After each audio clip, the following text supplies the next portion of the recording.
ప్రియులారా, ఈ లోకంలో ఎవరు దీవించబడతారు, ఎవరు ఆశీర్వదించబడతారంటే గమనించండి, తల్లిదండ్రుల మాట విన్న బిడ్డలు దీవించబడతారు.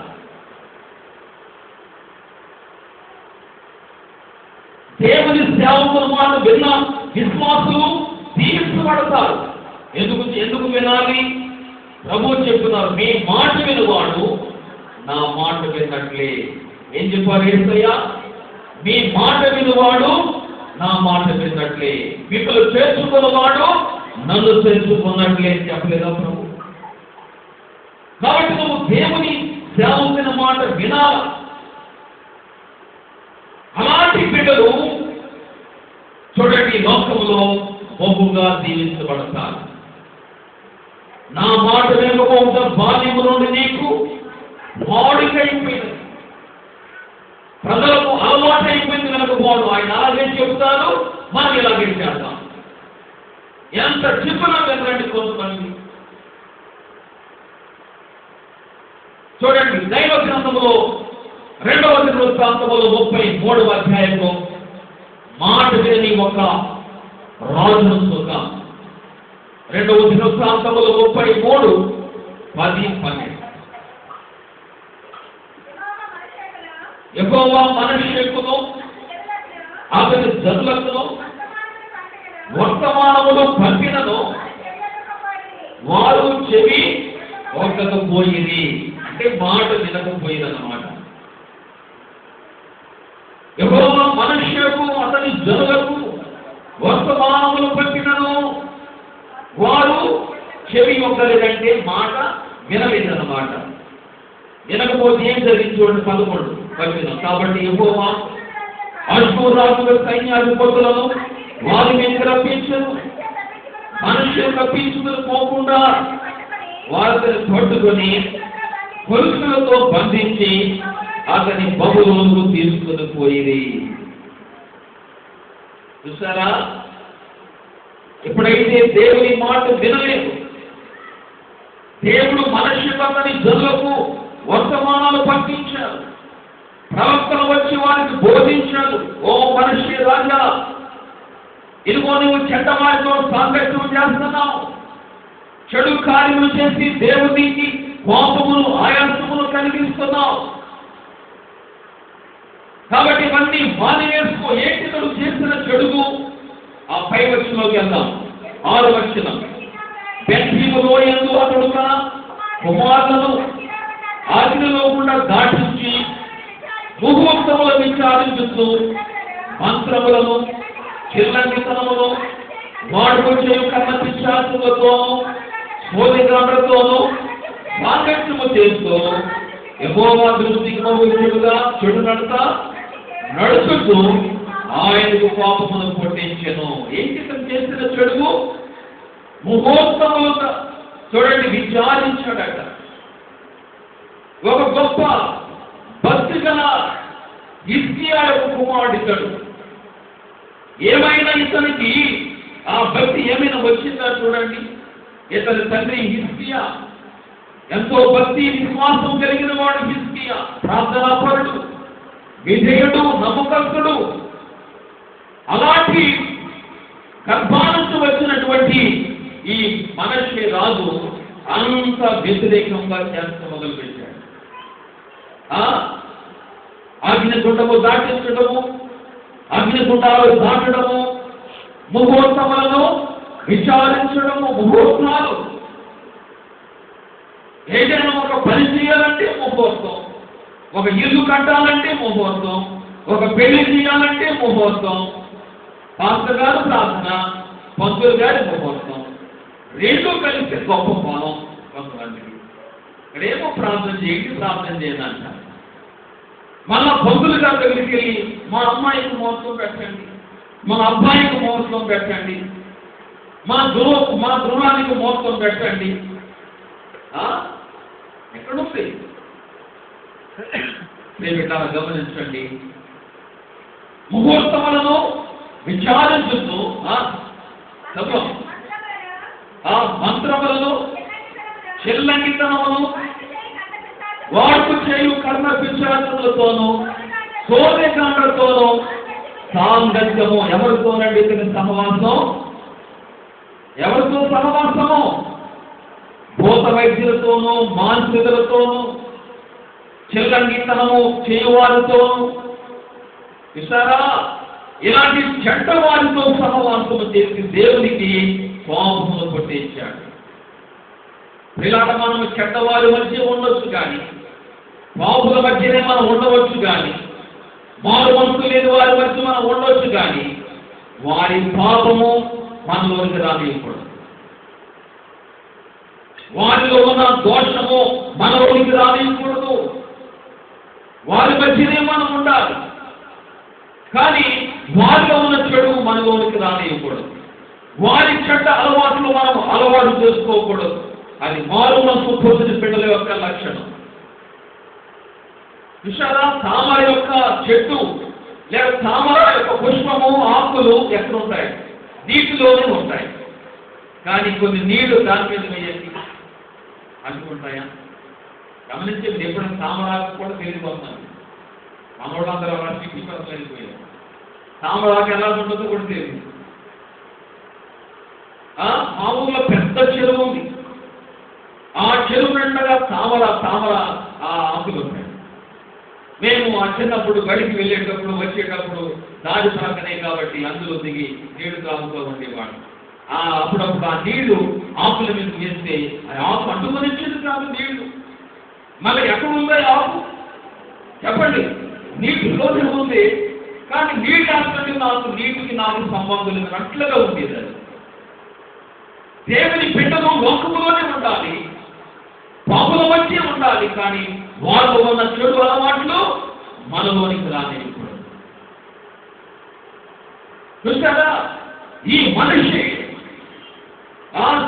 వీళ్ళతో సహవాసం చేస్తాడు, చెడ్డవారితో సంఘటనలు చేసి దేవునికి ఆయాసమును పాపమును కలిగించాడు. అయితే దేవుడు ప్రేమ కలిగిన వాడు. వెంటనే శిక్ష పంపించలేదు, వెంటనే అతని మీద ఏ శిక్ష రాలేదు. దేవుని ప్రేమ ఏంటంటే, ఒక వ్యక్తి చెడిపోతున్నప్పుడు, ఒక ఆత్మ నశించిపోతున్నప్పుడు దేవుడు ముందుకు అతనికి దేవుని యొక్క సువార్తను పంపిస్తాడు. అది దేవుని ప్రేమ. హెచ్చరిక చేస్తాడు ప్రవక్తల ద్వారా. ముందుగా బోధ పంపిస్తాడు. ఇదిగో నీకు ఇలా చెడిపోతున్నావు, నాశనం అయిపోతున్నావు, జాగ్రత్తగా ఉండము, వెడుకుగా ఉండము, సరి చేసుకున్నాము, ఆ పాపం నుంచి విడుదల పొందము, ఆ చెడు మార్గము నుంచి బయటకు రమ్మని దేవుడు ముందుగా నీకు తన ప్రవక్తల ద్వారా వర్తమానము తెలియజేస్తున్నది దేవుని యొక్క ప్రేమ. అప్పుడు నువ్వు గమనించకుండా గ్రహించుకోకుండా ఇంకా నువ్వు అక్కడే ఉన్నట్లయితే, ఆ పాపాన్ని విడిచిపెట్టాలని నీకు ఇష్టం లేకుండా నీవు అందులోనే కొనసాగుతున్నట్లయితే అప్పుడు ఏం పంపిస్తాడు దేవుడు? ఇప్పుడు చూడండి, మనం చదివాం కదా ఆ వచనాలు ఏముంది చూడండి. 10వ వచనం, యెహోవా మనుష్యులను అతని జనులకును వర్తమానాలు పంపిన వారు అంటే మాట వినలేదు. కాబట్టి అశ్వరాజు సైన్యాధిపతులను వారి మీదకి రప్పించను. మనిషి తప్పించుకొని పోకుండా వారిని పట్టుకొని గొలుసులతో బంధించి అతని బొమ్మలోకి తీసుకుని పోయేది. అతడు శ్రమలో ఉన్నప్పుడు చూస్తారా, చాలా ఏమైంది? దేవుని యొక్క మాట విననందుకు ప్రియులారా అతడు శ్రమలోనికి వెళ్ళిపోయినాడు. చూస్తారా, దేవుని యొక్క మాట ఎవరైతే సరిగ్గా వినరో, ఎవరైతే సరిగ్గా నేర్చుకోరో, లోపడను, ఆయన చెప్పింది చేయకుండా చూడ ఆయన చెప్పింది ఒకటి మనం చేసేది ఇంకొకటిగా ఉంటే శ్రమలను నీ మీద నీవు ప్రార్థిస్తాయి. నీవు శ్రమలోనికి దిగబడిపోతావు. మనిషి రాజు వినలేదు, వర్తమానం విని పశ్చాత్తాపడుంటే ఎంతో బాగుండే. అయ్యో ప్రభు, నేను తప్పు చేశాను, నేను చెడ్డవారితో సహవాసం చేశాను, చెడ్డ క్రియలు నాలోకి రానిచ్చాను, నా తప్పులు క్షమించు, నా దోషములు క్షమించని పశ్చాత్తాపడి ఆ చెడు కార్యాలను విడిచిపెట్టి వేసుకుంటే దేవుడు అతని ఎడల ఎంతో కృప చూపించాడు. కానీ ఆయన మాట విన్నందుకు చేత ఏమైనది? శ్రమలు తెలుసుకున్నాడు, శ్రమలోనికి వెళ్ళిపోయినాడు. పిల్లలు కొంతమందికి ఎందుకు శ్రమలు, ఎందుకు బాధలు, ఎందుకు కష్టాలు, ఎందుకు ఇబ్బందులు? కొంతమంది దేవుని నమ్ముకొని ఒక 17 సంవత్సరాలు 20 సంవత్సరాలు మారు మనసు పొంది రక్షించబడి బాప్తిస్మం తీసుకొని దేవుని సంఘానికి వస్తూ ఇంకా ఏమన్నారంటే, అయ్యా మాకు అన్ని శ్రమలే, అన్ని కష్టాలు, అన్ని బాధలే, ఎటు చూసినా బాధలు, ఎటు చూసినా కష్టాలు, ఎటు చూసినా శ్రమలు ఎదురవుతున్నాయి. ఎందుకు? ఎక్కడో నువ్వు దేవుని యొక్క మాట సరిగా వినలేకపోతున్నావు, ఎక్కడో ఆయన చిత్తమునకు వ్యతిరేకముగా నీవు నడుస్తూ ఉన్నావు, ఎక్కడో ఆయన యొక్క చిత్తానికి నువ్వు లోబడలేకపోతున్నావు. ఎందుకు శ్రమలు, ఎందుకు బాధలు, ఎందుకు ఇబ్బందులంటే మనం ఎక్కడో త్రోవ తొలగిపోయినాం, ఎక్కడో మనం తగ్గిపోయాము. మనలో ఏమీ లేదు అనుకోవద్దు, నాలో ఏమీ లేదు ప్రభా, నేను అంతా మంచి కరెక్ట్గా ఉన్నానని మనం చెప్పడానికి సరిపోము. ఎక్కడో మనము జారిపోయాము, ఎక్కడో మనం తగ్గిపోయినాము. కాబట్టి మనం సరి చేసుకోవాలి. కాబట్టి ఇతను శ్రమలోకి వెళ్ళిపోయాడు. గమనిస్తున్నారా? దేవుని మాట వినలేదు. ఇదే గ్రంథంలో మరొక రాజు ఉన్నాడు, ఆయన కూడా దేవుని మాట విన్నందుకు చేత ఎలాంటి శ్రమ తెచ్చుకున్నాడు ఆయన గురించి కూడా ఒకసారి చూద్దాం. 36వ అధ్యాయం 11వ వచనం ఉంది. హిజ్కియా యాగం ఆరంభించినప్పుడు 21 ఏళ్ల వాడై యెరూషలేములో 11 సంవత్సరాలు ఏలు అతడు తన దేవుడైన యెహోవా దృష్టికి చెడు నడత నడుచుతూ ఆయన నియమించిన ప్రవక్త యిర్మీయా మాట వినకయు తను తాను తగ్గించుకొనకయు ఉండెను. ఇక్కడ ఒక మరొక రాజున్నాడు. ఇతడు కూడా చూడండి, అతడు తన దేవుడైన యెహోవా దృష్టికి చెడు నడత నడుచుతూ ఆయన నియమించిన ప్రవక్త యిర్మీయా మాట వినకయు తను తాను తగ్గించుకొనకయు ఉండెను. ఎవరి మాట వినలే? చెప్పండి, ఎవరి మాట వినలేదండి? చెప్పలేండి మీరు, మీ బైబిల్లోనే ఉందండి. యిర్మీయా మాట వినకయు. యిర్మీయా ఎవరండి? యిర్మీయా దేవుని ప్రవక్త, దేవుని సేవకుడు. ఆ దినాల్లో హిజ్కియా రాజు కాలంలో యిర్మీయా ప్రవక్తగా ఉన్నాడు. ఎవరైనా తప్పు చేస్తే, ఎవరైనా తప్పిపోతే వారు తప్పిపోయిన మార్గాన్ని, వారి తప్పులను, అపరాధములను, వారి దోషములు, వారి పాపములు, వారి తిరుగుబాట్లను ఉన్నట్లుగా తెలియజేసి హెచ్చరించేవాడే దేవుని ప్రవక్త. యిర్మీయా వెళ్ళి చెప్తున్నాడు, ఓ హిజ్కియా, నీ నడత సరిగా లేదు, నీ ప్రవర్తన సరిగా లేదు, నువ్వు దేవుని బిడ్డవని, మారు మనసు పొందినానని, రక్షించబడినానని, బాప్తిస్మం తీసుకున్నానని చెప్పుకుంటూ నువ్వు ఇంకా చెడుగా నడుస్తూ ఉన్నావు. ఇంకా నీలో చెడ్డ కార్యాలు ఉన్నాయి, నీలో చెడ్డ మాటలు, చెడ్డ తలంపులు, చెడు ఉద్దేశములు, చెడ్డ ప్రవర్తన, చెడ్డ వారితో సహవాసము, ఇంకా అనేకమైన చెడుగులు నీలో ఉన్నాయి. దాన్ని విడిచిపెట్టుమని యిర్మీయా ప్రవక్త వెళ్ళి హిజ్కియా రాజును హెచ్చరించాడు. మరి విన్నాడా? చెప్పండి, విన్నాడు? అక్కడ ఏముంది? చదవండి. ఆయన నియమించిన ప్రవక్త అయిన యిర్మీయా మాట వినకయు తన్ను తాను తగ్గించుకొనకయు ఉండెను. మాట వినలేదట. చూస్తారా? తగ్గించుకోలేదట. చాలా మంది వినరు, తల్లి మాట వినరు, తండ్రి మాట వినరు, ఒక భర్త మాట వినరు, భార్య మాట వినరు. ఏంటి వినేది? ఏంటి చేసేది? ఒక సేవకుని మాట వినరు. వినరా? అదే పాపం. నువ్వేదో అది చేయట్లేదు, ఇది చేయట్లేదు అనుకోవచ్చు, కానీ దేవుని మాట వినకపోవటమే, ఆయన ప్రవక్తల మాట వినకపోవటమే, ఆయన సేవకులు చెప్పిన బోధలు విని దాని ప్రకారం నడవకపోవటమే అది గొప్ప పాపం. పాపం అంటే ఏమిటి?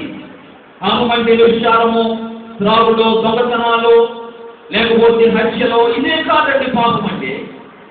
రక్షించబడిన తరువాత విశ్వాసులు చేసేటువంటి పాపం ఏంటంటే ఆయన సేవకుల మాట వినకపోవటమే, ఆయన చెప్పిన బోధను ప్రక్కకు త్రోసివేయడమే, దాని కడచెవిని పెట్టి ఇష్టానుసారమైన త్రోవలో తిరగడమే. అదే భయంకరమైన పాపము. హిజ్కియా అదే చేశాడు. కనుక ఎప్పుడైతే తాను ఆ ఇర్మియా మాట వినలేదు, తాను తగ్గించుకోలేదు. 11 వచనం వద్ద, మరియు దేవుని నామం బట్టి తన చేత ప్రమాణము చేయించిన నెబుకద్నెజరు మీద అతడు తిరుగుబాటు చేశాడు. తిరుగక తన మనస్సును గట్టిపరుచుకున్నాడు. చూడండి, ఇప్పుడు 15 వచనం వద్ద, వారి పితరుల దేవుడైన యెహోవా